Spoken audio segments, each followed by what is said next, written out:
Hola a todos, ¿cómo están? Espero que se encuentren muy bien. Yo soy Elise y en esta ocasión vamos a hablar de La Divina Comedia, escrito por Dante Alighieri.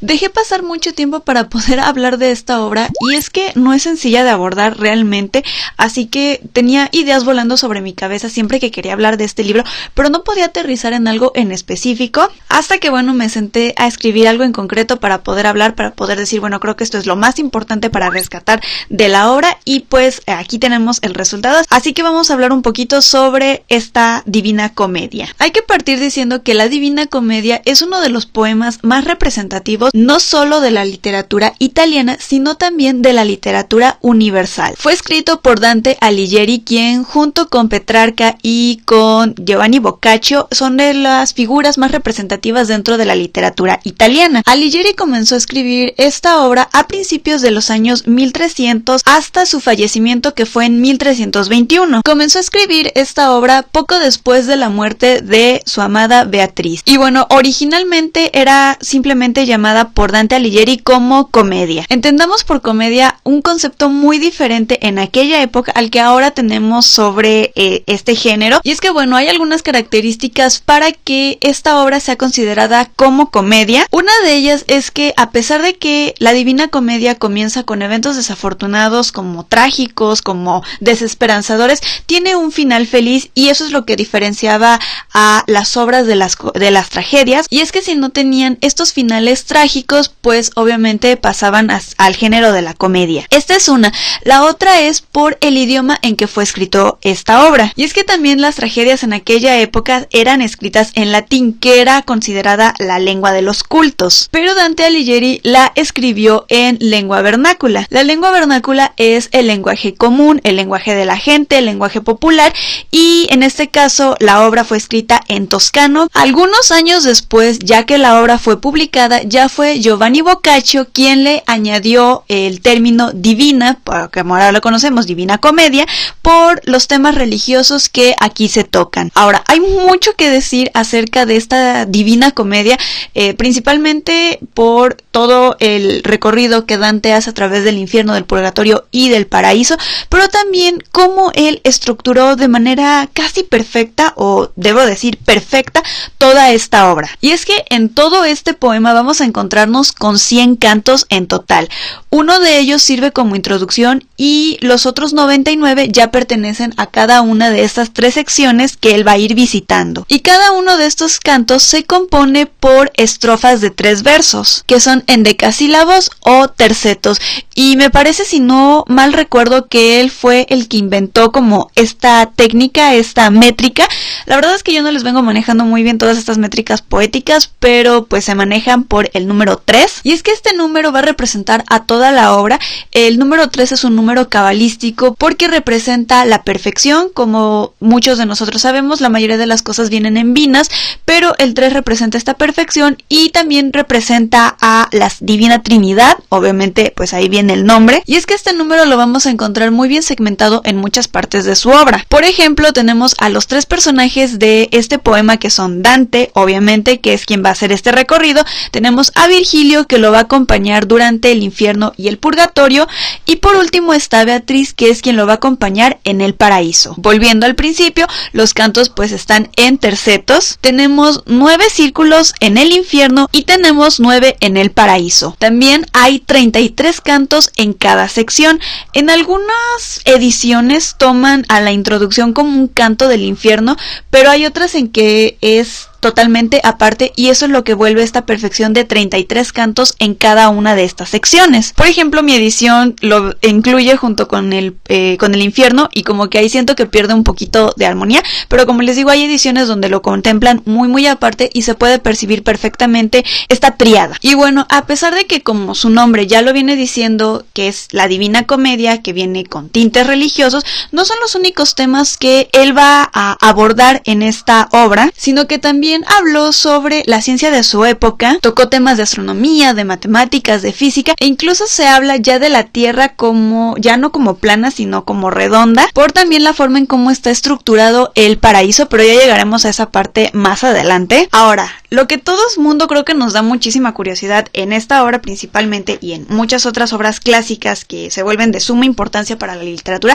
es de qué trata, y creo que en la Divina Comedia no es tanto el de qué va la historia, pero sí es importante conocer como esta anécdota, porque creo que también lo encontramos en muchos resúmenes y creo que ese no es el chiste como de esta obra. Pero bueno, de todos modos vamos a platicar un poquito de qué trata la Divina Comedia. Y pues a simple vista o de manera muy superficial podríamos hablar como que es una trama bastante simple, que no tiene como mayor trascendencia, porque nos habla del recorrido que va a hacer Dante por los círculos del infierno, del purgatorio, hasta llegar al paraíso. En los primeros dos secciones, Dante va a estar acompañado de Virgilio, quien es el autor de la Eneida y a quien Dante admira muchísimo. Su viaje comenzará por descender hacia el infierno, que tiene la forma de un cono invertido, o sea, un cono que va así como que termina en pico, dividido en 9 partes. En cada una de estas partes los condenados están divididos de acuerdo a los pecados que cometieron en vida y van a ser castigados eternamente por esto. Borges señala que estos castigos están ajustados a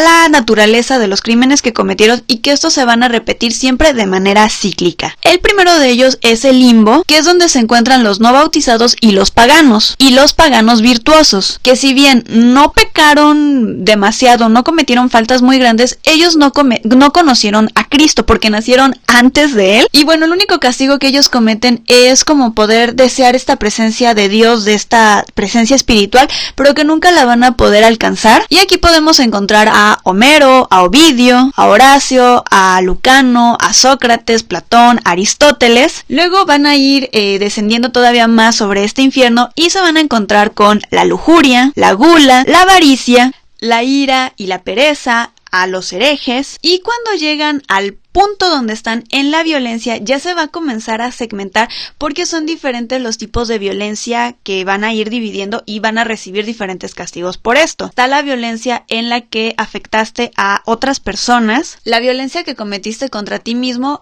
aquí se castiga a las personas que se suicidaron, y por último está la violencia o la blasfemia cometida hacia Dios. Luego está el fraude, que también se va a dividir en 10 partes de acuerdo a diferentes tipos de fraudes, donde aquí también podemos encontrar a los proxenetas, a los aduladores, brujos, astrólogos, falsos profetas, políticos corruptos, falsificadores también, y luego nos pasamos al último, que es la traición. La traición también está dividida en varias partes. Están los que han traicionado a sus familiares, los que han traicionado a la patria, los que han traicionado a sus huéspedes, a las personas a las que les abrieron las puertas. Luego están los que han traicionado a sus benefactores, y aquí podemos encontrar a Judas Iscariote, que fue quien traicionó a Jesús. Y por último está la más fuerte de todas, que es la traición a Dios. Y aquí, atrapado al centro del noveno círculo y al centro de todo, pues vamos a encontrar a Satanás. Luego de salir de este infierno, sí, se van a topar con el purgatorio.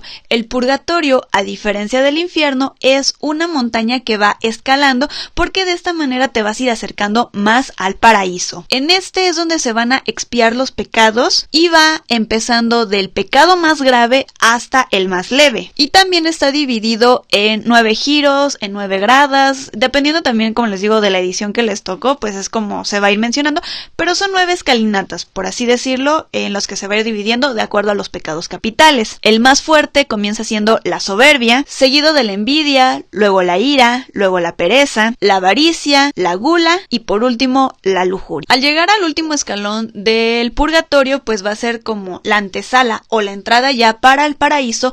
Sin embargo, Virgilio no va a poder seguir acompañando a Dante en este viaje, porque él no puede entrar al paraíso, ya que él nació antes de la llegada de Cristo y por eso pues no puede entrar. Él está en el limbo, así que pues nunca va a poder entrar al paraíso por eso. En este paraíso es como una representación también del jardín del Edén, de donde fueron expulsados Adán y Eva, en el que antes Dante va a conocer también a una mujer que lo va a preparar para poder encontrarse con Beatriz. Y se puede describir también el paraíso como este mundo inmaterial dividido en otros 9 mundos. Aquí no hay jerarquías entre quién actuó mejor que quién, cada uno de acuerdo todas las características que fue cumpliendo en vida, pues es donde se va a ir como acomodando en cada uno de estos paraísos, de estos mundos, y son nombrados de acuerdo a cuerpos celestes. Tenemos a la Luna, Mercurio, Venus, a Marte, el Sol, Júpiter, Saturno, a las estrellas y los ángeles. A partir de este punto al que llegan Beatriz y Dante, se puede ver a lo lejos a Dios como un punto nada más, un punto celestial rodeado de muchísimos ángeles, y la obra va a culminar con esta bellísima imagen, esta bellísima descripción que se tiene, y es así como los dos han llegado hasta este punto máximo. El recorrido que hacen estos personajes y el recorrido que inicia siendo Dante desde un principio es magnífico, tiene una estética súper bien formada, y no por nada también fue reproducida por muchos pintores durante el Renacimiento, que se basaron en muchos de estos cantos para poder representarlos de alguna manera. Y es que, como les dije al principio, la obra es una representación de la literatura universal, pero eso sí, no es nada sencilla de leer, debo advertírselos de una vez. Yo la primera vez que leí este libro fue a los 16 años y de verdad estaba como súper perdida con eso. No tenía esta edición, tenía otra muy chafa, que aparte no traía como notas al pie. Esta afortunadamente sí los trae, y ya como que te vas guiando, porque hay muchas referencias, hay muchos simbolismos religiosos, muchos simbolismos de la época que en una primera lectura, o por estar escrito en verso, no los llegamos a comprender de primer momento,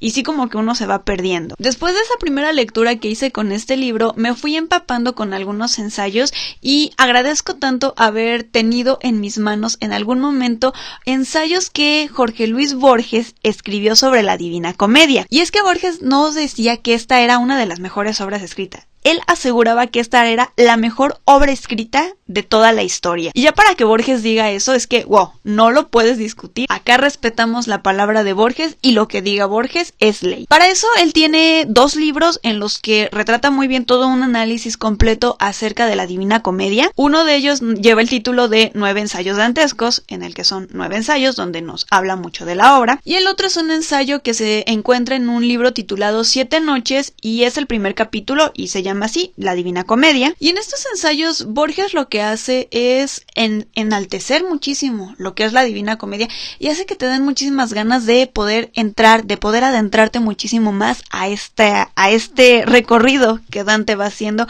a través de estos caminos. Y algo también que señala Borges, no recuerdo en cuál de los 2 ensayos, es que la Divina Comedia no se carga por lo que trata, por decir, bueno, Dante hace este recorrido, sino que su estructura está en el lenguaje, en el estar escrito en verso, en cómo él va acomodando todos estos endecasílabos, cómo estructuró con la base 3 todo este poema que tenemos aquí. Y es que, bueno, yo leí una traducción de la Divina Comedia. No soy Borges para haberlo leído en toscano, porque estoy segura de que Borges sí lo leyó en toscano, así que él pudo disfrutar mucho más todas estas metáforas, todas estas figuras retóricas, pero tenemos traducciones que pues hacen lo que pueden, y bueno, nunca tendremos esta lectura tan fresca que tiene Borges, a menos que pues hablemos toscano, obviamente. Y algo que me llamó mucho la atención de lo que señala Borges aquí en estos ensayos es que hay 4 maneras, o hay una infinidad de maneras de poder leer la Divina Comedia. Cuando yo la leí me super sacó de onda, porque yo decía, bueno, que esto es rayuela o qué, para que haya diferentes modos de leerlo, pero ya que estuve leyendo más su explicación sobre todo lo que él iba diciendo, pues ya comprendí mejor a qué se refería. Estos 4 modos a los que él se refiere son los siguientes. La primera es la lectura ingenua, la que todos hacemos en algún principio, que yo como lector voy a leerlo de principio a fin, donde sé de qué va la historia, como decimos vulgarmente. Esa es mi lectura ingenua, es lo único que yo voy a rescatar, que es el viaje que Dante hace a través del infierno, del purgatorio y del paraíso para encontrarse con Beatriz. Luego tiene la lectura alegórica. En esta vamos a descubrir todo el simbolismo místico, todo el simbolismo religioso, todas las referencias que se da en la obra. Por ejemplo, entendemos por qué específicamente Dante va a despertar en una selva y ¿por qué elige estos animales que lo van a atacar? En la edición que yo tengo, en las notas al pie, te va explicando mucho esas cosas y te ayudan muchísimo a tener una visión mucho más amplia de la obra. Así que si van a adquirir la obra, yo les recomiendo mucho pues que busquen ediciones que estén comentadas. Luego sigue la lectura moral. Creo que esta es un poquito más sencilla de comprender desde el nombre, pues te va a decir, si tú actúas de esta manera en vida, si tú haces esto, si tú haces lo otro, pues vaya viendo dónde te va a tocar cuando llegues a a la vida eterna, si te va a tocar en alguno de los círculos del infierno, en el purgatorio, o si de verdad fuiste una muy muy buena persona, pues hasta vas a vivir en el paraíso. Entonces es como esta lectura moralizadora de acuerdo a lo que el cristianismo siempre ha ido predicando, que es como actúa bien, sé una buena persona y podrás ir al cielo, sé una mala persona e irás al infierno. Y por último está la lectura anagógica. Quizás es esta lectura un poco más compleja porque aunque yo se los explique, no es como que sea toda la comprensión total de la obra, pero en este Borges se refiere a esa conexión mucho más allá con la obra, no solo de lo que trata la historia, sino llegar al punto máximo de comprender que la Divina Comedia es la redención del hombre y la historia del alma liberada del pecado y salvada por Jesucristo, que es, bueno, la idea que siempre nos han traído en el cristianismo, que Jesús murió por nuestros pecados, que nosotros constantemente tenemos que estar pidiendo perdón por los pecados que cometemos, que tenemos que actuar siempre de buena manera.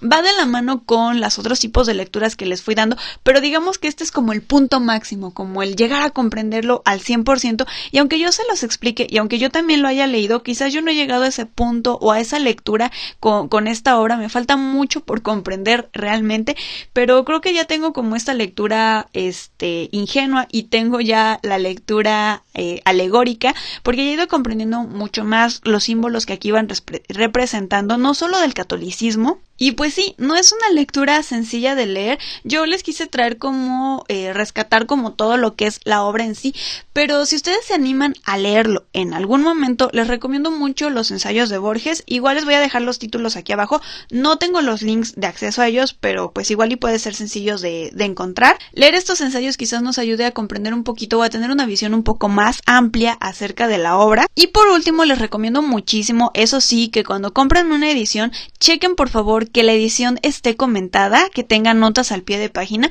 Eso va a ayudar muchísimo porque el traductor es quien nos va a ir guiando a la hora de hacer estas lecturas. Yo así pude entender muchísimo más de la obra. Como les digo, la primera vez que lo leí pues no tenía una guía que me ayudara y sí fue muy complicado para mí, pero ya en la segunda lectura que hice pues ya todo fue quedando mucho más claro. Y por último, les recuerdo que esta obra no es una novela. Me ha tocado que hay gente que lo confunde con una novela, no lo es un poema largo.